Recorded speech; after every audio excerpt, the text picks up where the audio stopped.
Welcome viewers. আমরা মডিফায়ারের part 2 তে আমরা প্রি মডিফায়ারের যে বাকি অংশগুলো রয়েছে সেই অংশগুলো আমরা আজকে জানবো। সো প্রি মডিফায়ার আমরা অলরেডি 3টা পয়েন্ট জেনেছি। অ্যাডজেক্টিভ অ্যাজ প্রি মডিফায়ার, এরপরে noun adjective as pre modifier এবং পার্টিসিপল অ্যাজ প্রি মডিফায়ার আমরা শিখিয়েছি। আজকে আমরা প্রি মডিফায়ারের যে পসেসিভ অ্যাজ প্রি মডিফায়ার, এরপরে article as pre modifier, quantifier as pre modifier, compound as pre modifier এবং ইন্টেন্সিফায়ার অ্যাজ প্রি মডিফায়ার, এই মডিফায়ার অর্থাৎ প্রি মডিফায়ারের বাকি যেগুলো আছে এগুলো আমরা এখন জানবো ইনশাল্লাহ। তো আপনারা যদি এই ভিডিওটা ক্লিয়ারলি শুরু থেকে শেষ পর্যন্ত দেখেন তাহলে এই মডিফায়ার আর কোনো প্রবলেম হবে না ইনশাল্লাহ। তাই আপনাদেরকে ধৈর্য ধারণ করে এই প্রি মডিফায়ারের সবগুলো টপিক খুব সুন্দরভাবে দেখতে হবে। সো তাহলে আপনারা আশা করি যে সম্পূর্ণ টপিক যখন ক্লিয়ারলি দেখবেন তখন আপনারা ভালো বুঝতে পারবেন। আচ্ছা, পসেসিভ অ্যাজ প্রি মডিফায়ার, আসলে পসেসিভ কোনগুলো? আমরা জানি সাবজেক্ট, অবজেক্ট এবং পসেসিভ এটা হচ্ছে কেসের একটা অংশ।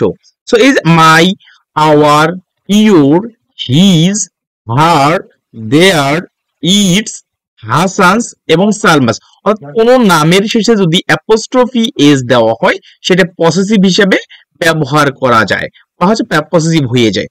সো আমরা যদি এক্সাম্পল একটু খেয়াল করি, এখানে গ্যাপ দিয়ে বলছে use possessive to premodify the noun. তাহলে ফাদার ওয়াজ এ জার্নালিস্ট, তাহলে ফাদার ওয়াজ এ জার্নালিস্ট, তাহলে কার ফাদার ওয়াজ এ জার্নালিস্ট? তাহলে এখানে পসেসিভ ব্যবহার করতে বলছে, তারা ইন্ডিকেট করে দিয়েছে। তারা এখানে কোনো ওয়ার্ড দেবে না, কিন্তু তারা ইন্ডিকেট করে দেবে যে এই ধরনের ওয়ার্ডগুলো এখানে ব্যবহার করতে হবে। তাহলে আমরা পসেসিভ এখানে অবশ্যই পসেসিভ ব্যবহার করতে হবে। তাহলে পসেসিভ হিসেবে আমরা মাই ইউজ করতে পারি, আওয়ার ইউজ করতে পারি। আসলে আওয়ার, ইওর, হিজ, আর যে কোনো একটা পজিটিভ এখানে যদি আমরা ইউজ করি তাহলে হয়ে যাবে। তবে প্যাসেজে যখন দেওয়া থাকে তখন অর্থের সাথে সঙ্গতি রেখে সেখানে মাই হবে নাকি হিজ হবে নাকি সালমাস হবে নাকি হাসানস হবে নাকি অন্য কোনো নামের হবে, সেই ক্ষেত্রে সেটা আমাদেরকে ইউজ করতে হবে। শুধু আমরা এখানে কি মাই বসাইলাম, সাপোজ আমি বসাইলাম মাই, তাহলে মাই বসানো যেতে পারে অথবা অন্য কোনো কিছু বসানো যেতে পারে। তবে মাইতে এমটা অবশ্যই বড় হাতের দিতে হবে, কারণ প্রথম অক্ষর আর প্রথম বাক্যের প্রথম অক্ষর অবশ্যই বড় হাতে লিখতে হয়।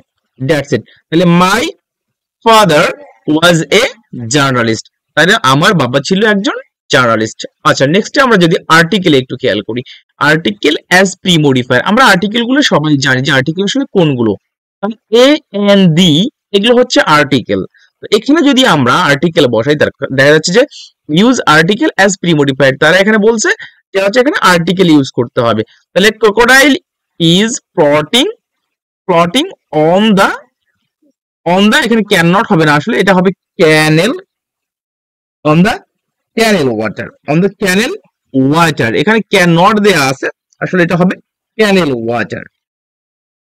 তাহলে এ ক্রোকোডাইল, তাহলে আমরা যদি এখানে এ বসাই তাহলেই বাক্যটা পেয়ে যাচ্ছে, কারণ এখানে বলছে যে আমাদেরকে আর্টিকেল ইউজ করতে হবে। এরপরে নেক্সটে আমরা যদি দেখি 3 নম্বরে এখানে কোয়ান্টিফায়ার অ্যাজ প্রি মডিফায়ার। আসলে কোয়ান্টিফায়ার অর্থ কি? কোয়ান্টিফায়ার মানে হচ্ছে পরিমাণ, কোন একটা সংখ্যা বা পরিমাণ বোঝায়। 1 2 3 এটা হচ্ছে পরিমাণ। Some, many, few, a little, lot of, okay, any, many, এগুলো হচ্ছে কোয়ান্টিফায়ার। তাহলে লট অফ মানে হচ্ছে প্রচুর, তাহলে এগুলো কি? কোয়ান্টিফায়ার। আচ্ছা, এগুলো হচ্ছে সবগুলোই কোয়ান্টিফায়ার। তাহলে কোয়ান্টিফায়ার আমরা এখানে ইউজ করতে পারবো, either etcetera.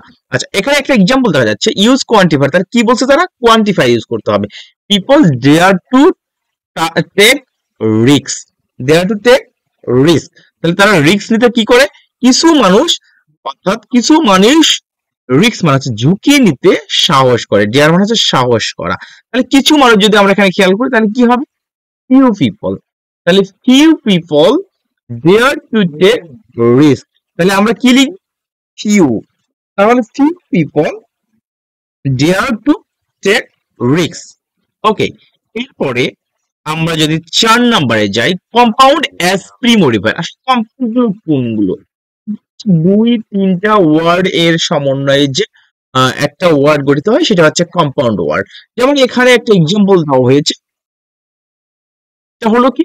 The boy lost এ, এখন মোবাইল ফোন এখানে বলছে the boy lost dash mobile phone, তাহলে কম্পাউন্ড ইউজ করতে বলছে। তাহলে আমরা যদি এখানে ইউজ করি যে এ নিউ ব্র্যান্ড অথবা brand new mobile phone, brand BRAND, brand new, brand new mobile phone হয়ে যাচ্ছে, তাহলে কম্পাউন্ড হয়ে গেল।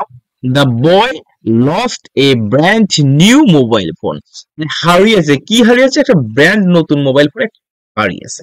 এরপরে আরেকটা এখানে দেখা যাচ্ছে যে information often misleads to progress your business firm, তাহলে এখানে একটা কম্পাউন্ড ইউজ করতে বলছে। তাহলে এখানে আমরা কি ধরনের ইনফরমেশন, সেটা হচ্ছে ব্যাকডেটেড ইনফরমেশন। আমরা যদি লিখি BACK, এরপর ডেটেড, ব্যাকডেটেড DATED, তাহলে ব্যাকডেটেড ইনফরমেশন যদি আমরা কি করি ইউজ করি, তাহলে এটা